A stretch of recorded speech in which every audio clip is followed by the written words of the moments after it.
আয়াতে শুরুতে আমার আল্লাহ ডাকলেন কাদেরকে? ইয়া আইয়ুহাল্লাযীনা আমানু, ঈমানদারদেরকে। আচ্ছা, ঈমানদারের ভিতরে কাফের আছে না? নাই। আমানু ভিতর ইহুদি আছে? নাই। আমানু ভিতর নাসারা আছে? নাই। আমানু ভিতর হিন্দু আছে? নাই। আমানু ভিতর জুম্মা আছে? নাই। আমানু ভিতর ইহুদি নাসারা জুম্মা চাকমা আছে? নাই। আমানু ভিতর মুনাফিক আছে? নাই। তাও নাই। আমানু ঈমানদারদেরকে আল্লাহ ডাকলেন, মাওলা ডাকলেন। ডাকার পর বললেন, এই ঈমানদারগণ, লা তাকুলু রায়না, তোমরা আমার নবীকে রায়না বলে ডাকিও না।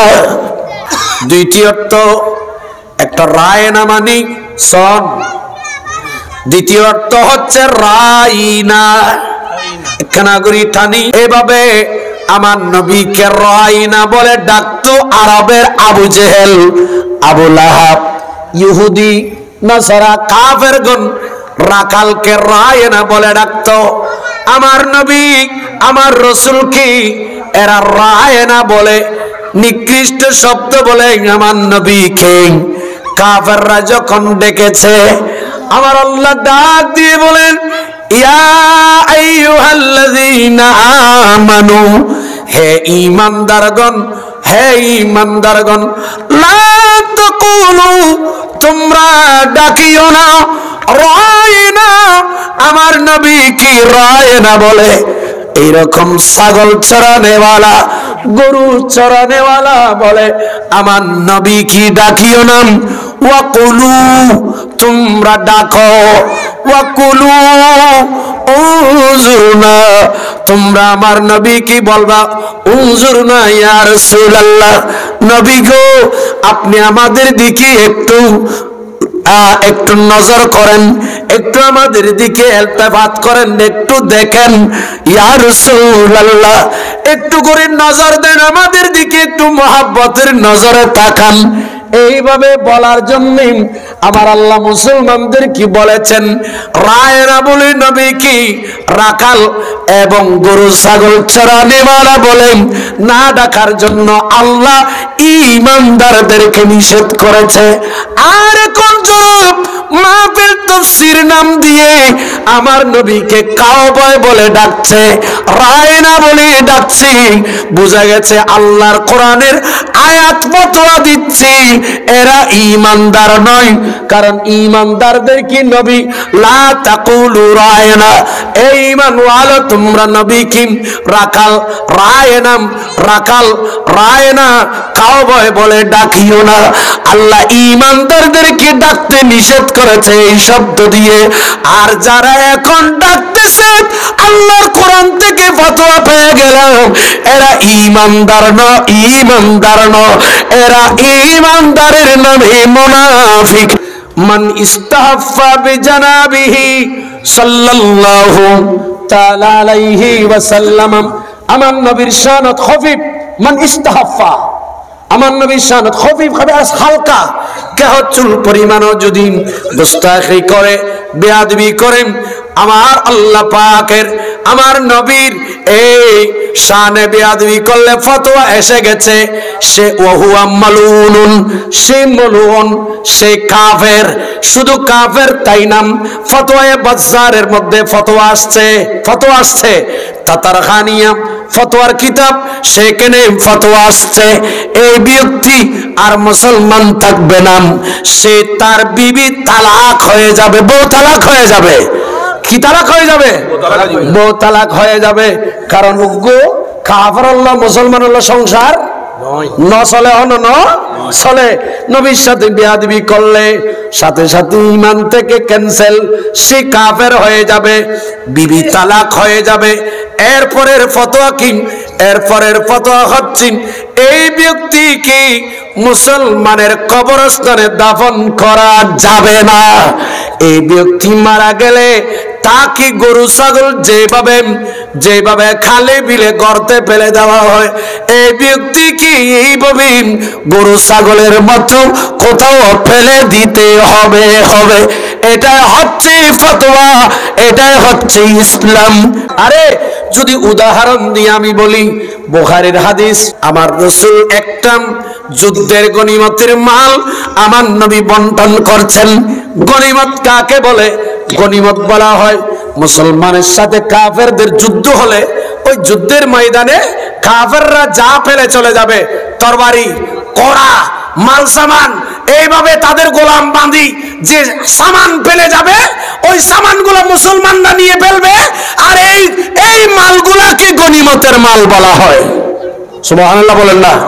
আর এই গনিমতের মাল আদম আলাইহিস সালাম থেকে ঈসা রূহুল্লাহ পর্যন্ত কোন নবীর জন্য হালাল ছিল না, একমাত্র আমার নবীর জন্যই হালাল ছিল। সুবহানাল্লাহ বলেন না? আমার নবী বলেন, আমি নবীকে 5টা হুসুসিয়ত দিয়েছে। আমি এই সবগুলো বলার আমার প্রয়োজন নাই এখানে। আমার নবী বলেন, আমাকে আমার আল্লাহ 5টা হুসুসিয়ত দিয়েছেন। সেখান থেকেই একটা হুসুসিয়ত হলো উহিল্লাত লিয়াল মাগানিম, আমি নবীর জন্য আল্লাহ গনিমতের মাল খাওয়াকে হালাল করেছেন। সুবহানাল্লাহ। আমার নবী এরকম একটা যুদ্ধক্ষেত্র থেকে কিছু মাল পাওয়া, এগুলাকে বন্টন করতেছেন সাহাবায়ে কেরামের মাঝে। সাহাবায়ে কেরাম নবীর সামনে আমার নবী গনিমতের মাল বন্টন করেছেন। হঠাৎ করে একজন, তার নাম হচ্ছে যুলখায়সার, সাহাবীর বেশে, কার বেশে? সাহাবী বেশে, ইমানদার বেশে, নামাজ কালাম বেগিন নবীর বিশুদ্ধি পরে সাহাবী হলো মারে যুদ্ধ করছি জিদিল ইয়া মুহাম্মদ, ও মুহাম্মদ গনিমতের মাল বন্টন করতে ইনসাফ করেন। মারামারি ইউতেনে খলিফাতুল মুসলিমিন ফারুক আযম রাদিয়াল্লাহু তাআলা ইউতাসিল, হুজুর এই বেয়াদব, এই কমবক্ত তাকে আমাকে দিয়ে দিন।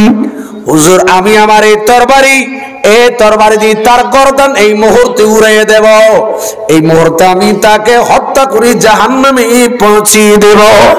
আমার নবী বলেন, কেন ওমর কেন? বলে, হুজুর আপনার সাথে বেয়াদবি করেছেন। ঈদ ইলিয়া মুহাম্মদ, ও মুহাম্মদ ইনসাফ করো, এই কথা বলাটাও বেয়াদবি। হুজুর আমি তার গর্দান উড়িয়ে দেব, আমাকে অনুমতি দিন।